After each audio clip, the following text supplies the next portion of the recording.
Okay, what is the evidence of the Big Bang? Well, guess what?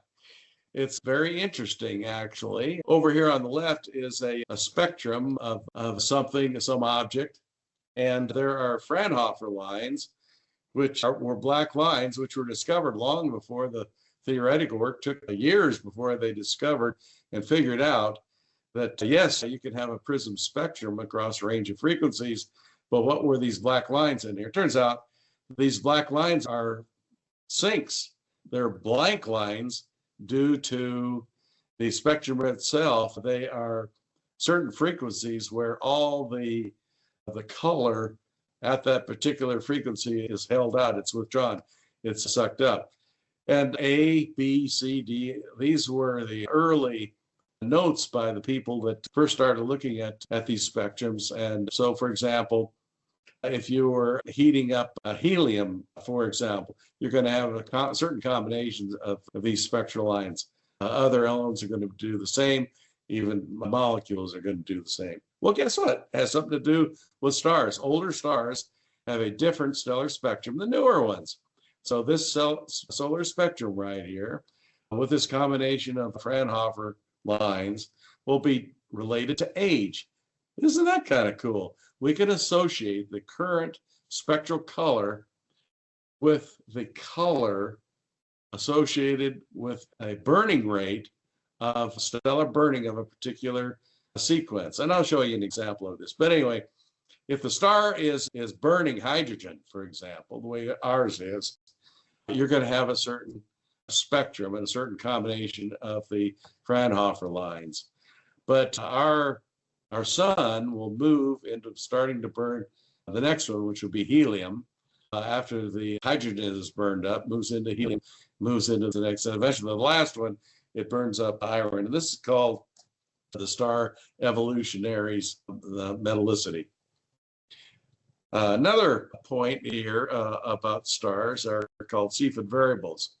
They're termed standard candles because their absolute luminosity is related to a pulse rate. In other words, what you're looking at here is over time, you're looking at the absolute luminosity, and it goes down, and then it jumps up, and then it goes down, and then it jumps up. Well, guess what? The absolute luminosity is related to distance, that pulse rate, and because of that these Cepheid variables are termed standard candles, indicating that they establish distance is associated with absolute luminology. The Cepheid's pulse, starlight actually pulses, and this one here might be 2 or 3 days before it pulses again. So in other words, Cepheid variables are a wonderful way of calibrating the distance to the stars. Here's an example of a nature diagram of luminosity, and I want to bring this one up here if I could for a second.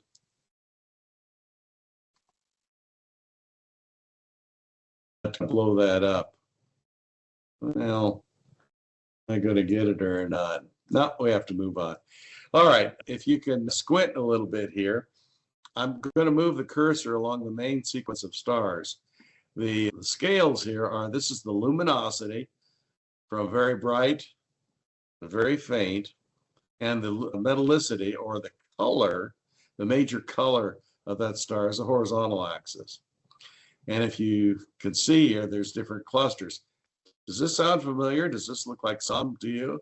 Well, yeah, it ought to look like these stars down here, this group down there, are called white dwarfs, and they range in color and different luminosities. The main sequence is the one that I start right here, and they're basically, luminosity is a very broad color, very white color, and then moves into the yellows and then into the purples and things like that, changes color. And then there's a set of red giants, which would be this one over here, type 1A, B, C, and then the giants are this group down here. So you see how things break out. Does this all sound familiar? I'll bet it is. So this diagram associates us, and here's the reason for it. It helps us associate the concept of the age of a star with something that we can measure its luminosity. And that's what we have here. We can associate stars on the main sequence, our sun, by the way, is on the main sequence. I believe it's right about in here somewhere. And that tells us then, predicts what's going to happen in the future, as is that it will move in this direction as it moves from burning hydrogen to helium and going on. Main sequence, as you can see here in this figure, is the largest group. So indirectly, we have the concept and understanding that the Earth is expanding. What that's saying is that we understand today by pure evidence alone that the stars are receding from us, and it's all based upon the Doppler shift of the spectral lines. And distances are inferred from the absolute luminosity, and that helps us with the fusion chemistry to establish a very important concept called the Hubble constant. It says that the near stars are exceeding at a kind of a slow pace, but the further we get away, the recession increases. In other words, it depends upon the recession velocity, depends upon the distance. And that's what we have here in this little diagram. The further distance away, I believe these are Cepheid variables, for example. The Virgo cluster is this group right here. And the redshift, which is our Doppler shift, is shown over here. Well, that says is that the distance, the close ones, our redshift is very small, but as the redshift goes up, the distance is increasing. And H0 is this point right here. What is the slope based upon? And they're still arguing over 100 years from the original discovery of the Hubble constant to today. They've been fighting over exactly what is the Hubble rate. It's complicated. It depends on what stars we're using, what methodologies we're using. I've only indicated the Cepheid variables, but there are some other standard candle concepts used in there. So it's not really a constant. They call it a constant, but it's really a change of rate. It's velocity over time. And that means is that starting with the Big Bang whammo, there was an initial inflation, and then there was a steady rate. And this, what we see today, over a 13.7 billion period, our universe is literally like the rim of what was originally composed in the middle of the Big Bang to begin with. So universal expansion is now, even today, thought to be accelerating. You leave it a little bit more. It's not just a straight line, but there's also curvature in it. If it was a straight line, it would be pure velocity. But the fact that it's accelerating says that the whole universe is blowing apart. And it's based upon using Cepheid variables and type 1a supernova. And that's been demonstrated too. It's pretty believable now. So that gives us our future. It says that as time marches on, our stars, light that we see, are going to get fainter and fainter.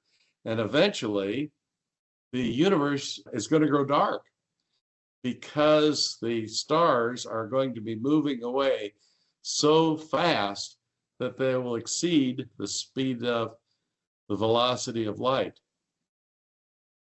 They also will be going dark because they will be burning out their fuel.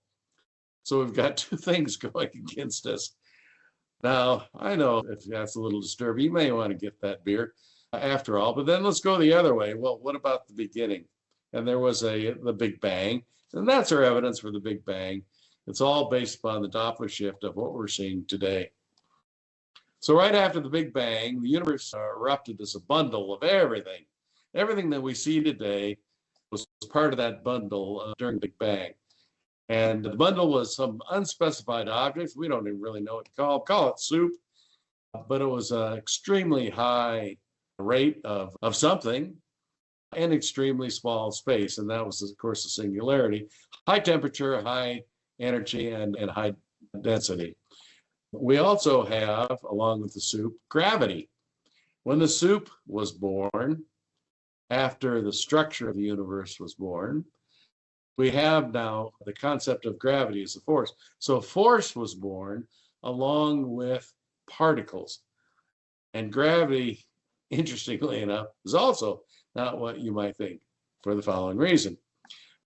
picture gravity as a force between objects. If you've taken a geophysics class, you know, you've got a gravimeter, and the formula is based upon mass m1 and mass m2 and what's the distance d, and you can calculate the force between them. And of course, you need the universal gravitational constant as well. Einstein showed in his relativity a better way, and that was to picture gravity as a force that bends space-time. And here's a little picture up here. We have the Earth as a little blue marble, and in the vicinity of the Earth, space-time itself is deformed. Now you might say, oh Lordy, that's Einstein stuff, that's too complicated, I'll never understand that. Well, guess what? It's not that tough. Buck it up and you can handle it. There is gravity itself is deforming space-time, and so if you just think about downward is the pull of gravity, gravity is deformed most at the center of the Earth and then moves outward. And if you get a long ways away, you have very little effect of the Earth on what you're seeing in terms of your space-time. But Einstein and his concept of general relativity and the picture of gravity as a force, and it shows that the fabric of space-time is going to get bent. So there is a force field, Trekkie fans, and that is the force field. Gravity is pulling on the space-time frame. His other work, the special theory of relativity, was interesting because it frames the light photons are packets of waves. The gist of that is of what comes first. Did the waves come at the same time as particles, or did waves arrive first? Well, the answer to that one has come in. Yes, the answer to that is waves came before particles. As a matter of fact, as that soup started to cool, the original waves were pure photons. This was before there was any mass. Photons have no mass, right?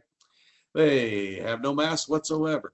So photons were the first to arrive, and then slowly as it cooled more, then photons started to line up.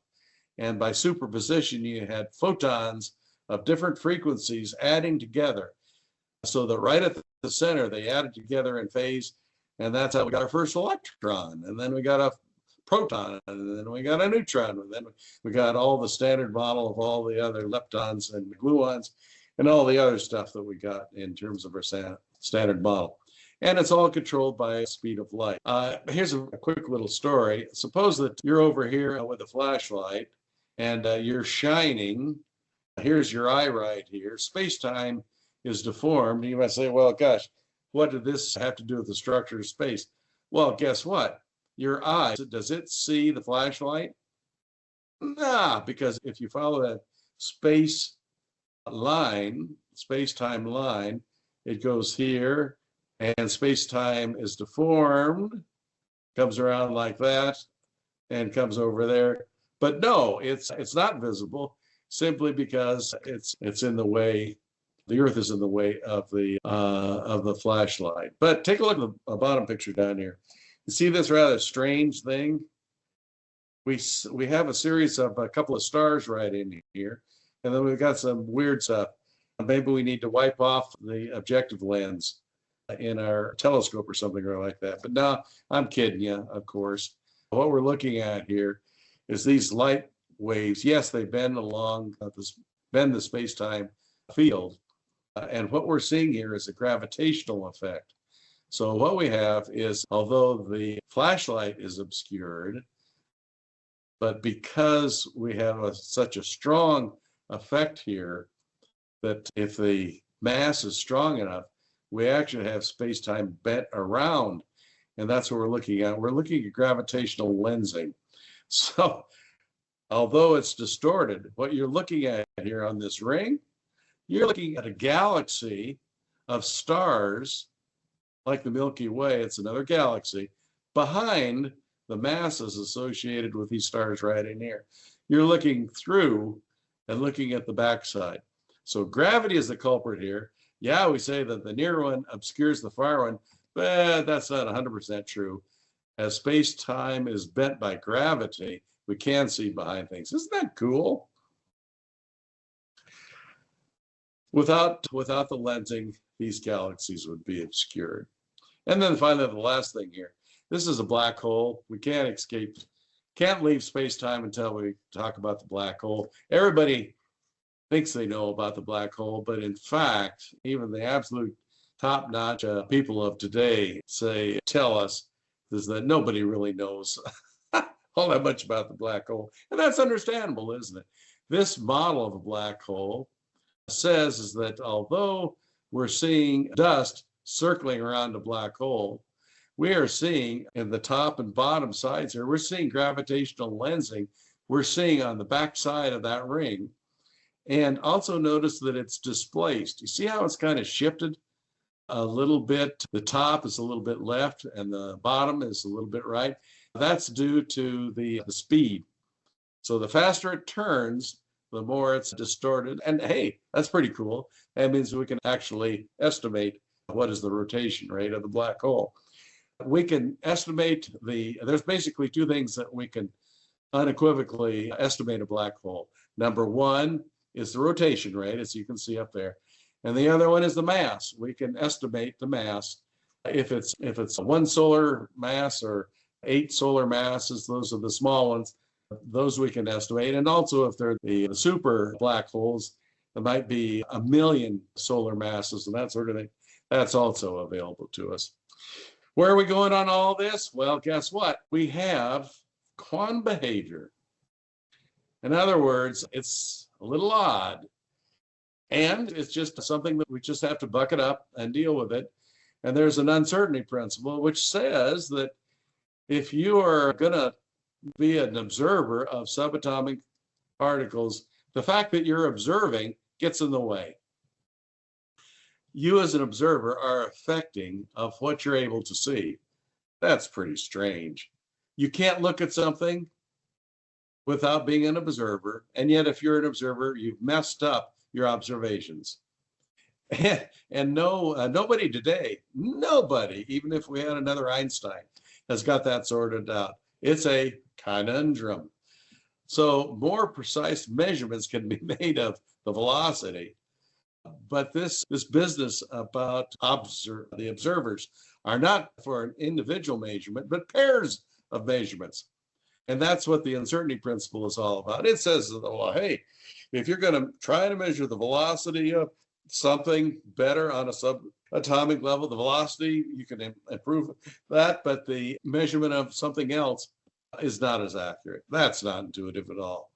So what we have here is measurements are indirect, but we estimate what's going on by counting and by doing probability. And that was objectionable by Einstein. He did not like the idea. You might have heard that old expression that he didn't believe that God rolled dice when he built his universe. It's not built on that. However, there's been a lot of wonderful science developed using probability, and probability is based upon histograms, and histograms are based upon counting. You got to be able to count things. You got to have a bunch of objects or descriptions of an object. So our measurements boil down to histograms, values, and variances. And that means is that the universe, ladies and gentlemen, is probabilistic. It is not static. That's how we have to handle the Earth. So the universe expands with time, and that means the distances are changing. At the next snapshot and the next instant of times, the particles have separated slightly. I know it's less than an angstrom or something or other. It's probably down to what would be called a Planck length, but it's pretty small, but it does change. That means at instances of time, we're going to have to measure it again. And again, we're going to have to make a histogram. But the distances are changing. The universe is growing, and it's also growing more random by the second law of thermodynamics. So we got two things that are fighting against us. That makes the universe unstable. And pairs of objects may become, they are, entangled across vast distances much larger than the speed of light. So the distance between pairs of objects, quantum computing are examples of that. The conclusion is inescapable. No observation can be perfectly repeated because the universe is changing. No measurement is exact. Even in geology, all scientific measurements are statistical. Period. Bottom line, there's no such thing as an exact answer. So if you ever want to report anything in any literature, if you want to get quantitative in geology or anywhere else, all your scientific measurements, you as an observer, X has to be expressed as a mean, maybe in the appendix, it has to have mean and variances around the mean value. Behind every variance, behind every measurement is a probability distribution. So what about geology? Well, if we look at the definition of sedimentary layer hardness, you will find that the definition is rather tricky. This is just a simple example. And we have some sedimentary layers here on the right. And we ask ourselves, well, what's the hardness? Hey, I look at this one right here. See where my cursor is? That's a hard layer. And then it looks like we got something else that's more friable. And then we got something else. Looks like maybe it's a conglomerate or something or other. And there actually may be an unconformity. Or if you want to get fancy, maybe a disconformity. Who knows? And then, in other words, geology can get pretty interesting. And another thing about geology is what we discover of the rocks at this scale will be far different than when we were observers on a microscopic level, right? So it's kind of fun, cool stuff here. We'll just brush over this and ask ourselves, well, what about in this sedimentary layer, say this one right here, what's the hardness? Well, guess what? If you type in a query, what is the sedimentary rock property of hardness? I used Bing, and I got the Copilot search for that, and it gave me the following report. It says that the layer hardness is expressed in Mohs hardness of the layer's minerals. Click. Anybody buying that? So Everyone? Tom, Yes. I'm surprised you didn't go to our website and ask Dr. Geo. Shame on me. Shame on me. Oh boy, you got me. Thank you. Okay, well, hold on for another minute or two. And that is that we asked not Dr. Geo, but the big browser, the same question, but just phrased differently. What is the hardness of a sedimentary layer? It reports something entirely different. This is a geologic example that for this query, it reports that layer hardness varies with mineral composition, cementation, grain size, sorting, and depositional environment. So this is the sedimentary facies answer, and this is the mineralogical answer up there. So be careful of your queries. So some would argue, here's a third possibility, some would argue is that there is no such thing as sedimentary layer hardness. What in the heck is hardness of a sedimentary layer? That this is a trick question. So we need to be careful about that, as that we also need to include the effects so that there's a third choice as a possibility. And there is no such thing as an example here of hardness. There's only texture at this scale that we would deal with. But with our paradise stuff, please let's take the time and allow for the possibility of a question that we don't have an answer for that because it doesn't apply. It's tricky. Now, if you're working with cores or surface geology, we need to report our results with means and variances. It's unavoidable. That's the bottom line. So geology crosses scales from the microscopic to basin-wide scales, many kilometers or miles. And only at the largest scales can we get away with just describing shapes without reporting measurements.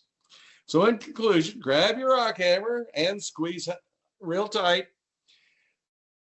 If you squeeze tightly, it will be your little comfort thing. The massive conclusion is the following. After you've filled your backpack with specimens and you want to share your findings with others, or if you don't want to share your findings with others, you're just a rock hound. But if you want to share your specimens out of your backpack at home with others, if you want to do reports, you can take pictures, and as well you should, as well you must. But report your measurements as statistical with means and variances, because the geology itself, it was statistical long before you ever took a look at it. If you don't want to share your findings, you're just a rock picker. Geologic reports are fine, And the real fun is not just taking pictures and reporting your thoughts on this. Geologic predictions are always much better. Your predictions will be believable when your facts are laid out with logic and your observations are backed up with some numbers, and that just backs up your good thinking. That's what it's all about. Thank you very much.